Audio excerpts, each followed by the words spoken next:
Okay, Libra, December 27, 2024. Message for you. At belated Merry Christmas sa inyo guys in advance. Happy New Year. Okay? Ang oras ngayon ay 6:21 guys ng umaga at after nito tayo ay magja-jog. Okay, December 27, 2024. Message for Libra.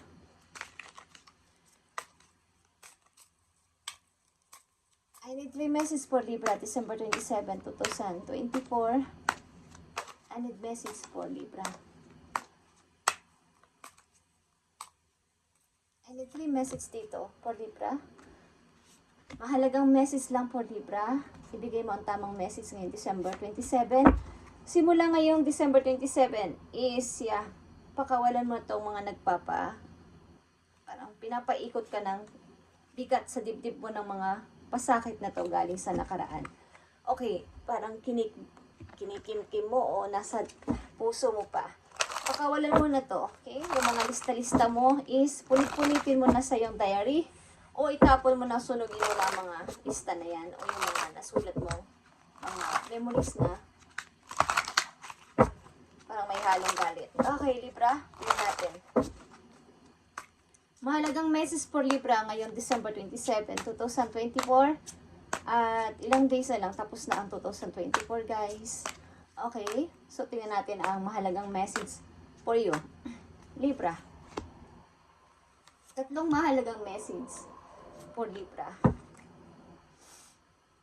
Flower power, okay. Mukhang dapat kayo mag-alaga ng isang flower o flower. May power ito para sa inyo.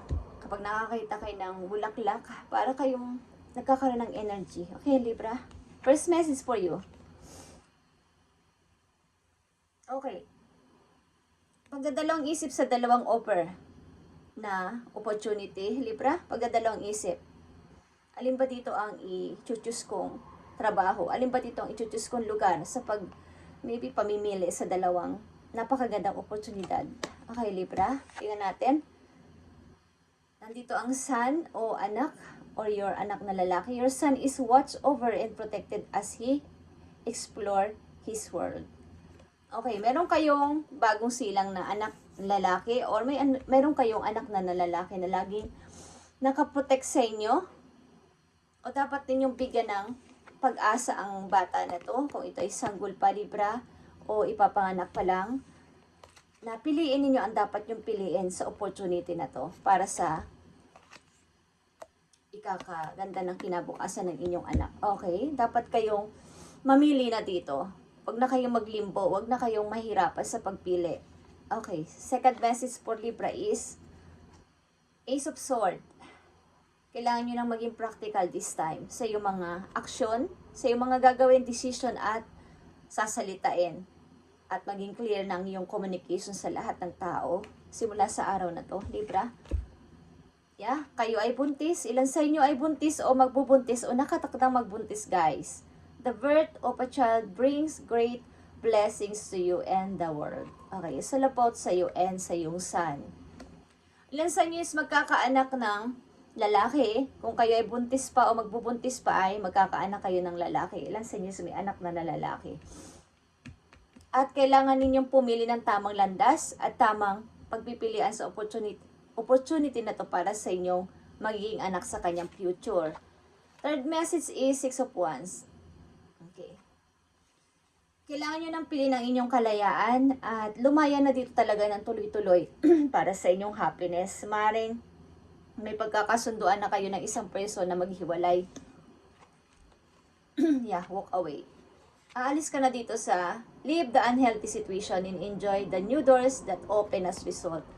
Ilan sa inyo is lalayas ito sa situation na iiwan nyo na kahit meron pa kayong kasamang anak. Libra, okay? Maaring kahit buntis pa kayo or magiging dalagang ina kayo o single mom is kailangan iwan ang tao na to for your freedom at sa kinabukasan ng iyong anak. Pipiliin mo to. Okay, Libra.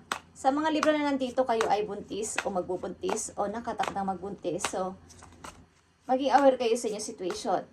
Maaring may pamimilihan kayong tupat ng life. para sa inyong anak na lalaki na to, na para sa kanyang ikagaganda ng buhay, sa kanyang kinabukasan. You need to choose. Okay, Libra. Tingnan natin ang message pa dito. Dalawang message na mahalaga for Libra na nandito sa message. You have the power to create a timing by taking action. Ikaw ang may karapatan o may kakayanan na gumawa ng action o decision o timing dito sa situation mo na to, Libra. Okay, 12 months from now, and it's worth the time. Kailangan mo tong gawin bago dumating ang December pa ulit, Libra, sa iyong buhay. Okay? Tingnan natin ang message dito. Piliin mo na to hanggat maaga pa. Sa Libra na nandito, kayo ay buntis. Something na maiiwan kayo kahit kayo ay buntis o may anak na kasama sa pag-alis. Kailangan tong gawin para sa kinabukasan ng inyong anak kesa manatili kayo sa unhealthy situation na to. Is iiwan nyo ang person na to kahit ama pa ito ng inyong anak, kahit masakit pa to sa inyo. Okay? Mukhang meron ditong mga, hindi ko alam kung may third party, Libra, or talagang dapat ka nang umalis dito sa situation na to. Okay? Aalis ka dito sa situation na to with your son. 5 of Pentacles, kahit mahirapan ka sa pera. Yeah.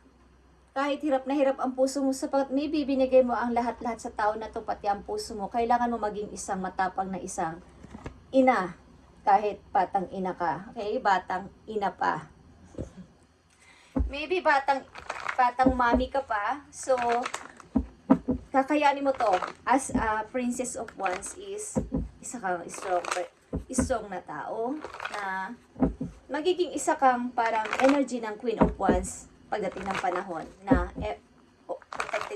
maprotect sa anak mo at pipilitin mong maprotektahan siya kahit maybe lalayo ka para mag-work, Libra, but poprotektahan mo behind the scene ng anak mo na to, okay? Maring ito ay lalaki, anak mo, promise. Okay, message sa'yo ng iyong angel sa iyong situation, Libra, dahil ito ay para sa Libra na ang reading na to ay nakikita ko para sa Libra na iiwan ng isang unhealthy relationship para sa kanyang anak o sa kanyang pinagbubuntis. Kung hindi pa to nangyayari, maaaring kayo ay mabuntis, Libra, sa mga batang Libra na mapapadaan dito sa channel. Tingnan ninyo yung situation, okay? Maaaring ito ay para sa inyo. Para sa Libra nandito sa message, ibigay mo ang tamang message sa kanilang situation. Thank you. 2 of Toes is here. Ibig sabihin, pagdadalawang isip talaga, maaaring opportunity man o tao na iiwan ninyo o pagdedesisyonan para iwan. Your angels have noticed that you're not moving forward, Libra. You have multiple options that you're reviewing and you seem be unable to choose. Ask your angel for sign as to what direction to take or just listen in your inner voice. Deep down, you know what to do. Alam mong gagawin mo, Libra, kahit ano pa man ang mangyari. Kung nahihirapan o mahihirapan ka sa money, pilitin mong i-accept ang offer ng iba at huwag ka muna magmalaki this time sapagkat kailangan mo ng tulong ng mga taong nasa paligid mo. Huwag ka muna magmalaki this time o huwag mong hindi tatanggapin ang kanilang help sapagkat kailangan mo at ng iyong sanggol o ng iyong anak na lalaki. Okay? So, temporary lang yan para sa'yo. Kailangan mo tong tiisin at ito ay nakatakdang mangyari sa inyo for a reason, Libra, para matuto ka at maaaring para isurvive mo at magsakripisyo ka dito para sa iyong anak hanggang sa kanyang paglaki. Okay? Tingnan pa natin ang mahalagang message for Libra. One message for Libra dito. The ocean is here. The deep blue sea speak to you. Speak to your soul, Libra. Healing and soothing you. Even the act of imagining yourself dipping into its healing woman bring alone desirable effects. Okay, better yet, spread time physically near the ocean. Okay. Allow your power and beauty to wash away all cares and concerns. Okay, Libra. Pag may pagkakataon at time is may pagkakataon ka is maglakad-lakad ka sa tabing dagat para mahiling ka ng tuloy-tuloy. Magkaroon ka ng power, lalo sa yung physical. Okay? Lalo na kung buntis ka. Libra, kailangan mo to. At kailangan mo, maybe, makakakuha ka din ng energy o nakakakuha ka talaga ng energy sa mga flower. Okay. Maring may bagong career na paparating sa buhay mo at tanggapin mo to sapagkat para to sa iyong anak. Okay, huwag ka na maglimbo dito at huwag mo nang hayaan na mawala ang opportunity na to sapagkat ito ay new. At para to sa iyong anak. Kailangan mo magdesisyon ng practical this time. At para sa iyong happiness. Maaring kahit masakit, lalayuan mo ang person na to para sa iyong anak. Kailangan mong mamili, Libra, this time, para sa kinabukasan ng iyong anak na to. Tama na tong, kung naging pasakit man ang tao na to sa buhay mo, tama na to. Maring Scorpio, okay? Malakas dito talaga magbubuntis ka o buntis ka na, Libra.